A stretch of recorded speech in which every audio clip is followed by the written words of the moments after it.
North facing house plan అంటే ఒక ఉత్తరం ఫేసింగ్కి సంబంధించిన ఇంటి నిర్మాణం కనుక మీరు చేస్తే దానిని మీరు ఎలా డిజైన్ చేయాలి, వాటికి గల కండిషన్స్ ఏంటి, అసలు ఏ కండిషన్స్ని ఆధారం చేసుకొని మనం ఇంటి నిర్మాణ ప్లాన్ చేస్తామో అందులో కొన్ని పాయింట్స్ ఇక్కడ తెలుసుకుందాం. అంటే మేము శాస్త్రపరంగా చేసే ఎంతో డెప్త్లో ఇక్కడ మీకు కొన్ని పాయింట్స్ అనేవి మేము ఎక్స్ప్లెయిన్ చేస్తాం, ఒకసారి చూడండి. ఓకే, సో మొట్టమొదటిగా ఒక ఉత్తరం ఫేసింగ్ ప్లాన్ తీసుకున్నారు అనుకోండి ఒక మాటకు.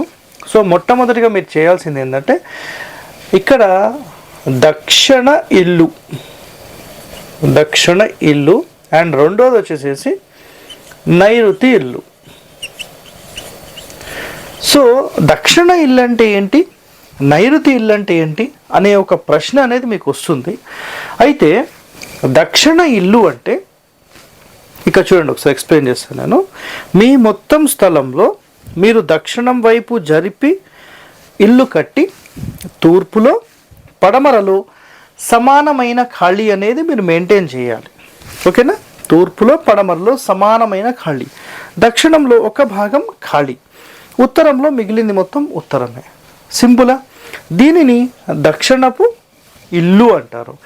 నైరుతి ఇల్లు అనుకోండి, ఒక ఎగ్జాంపుల్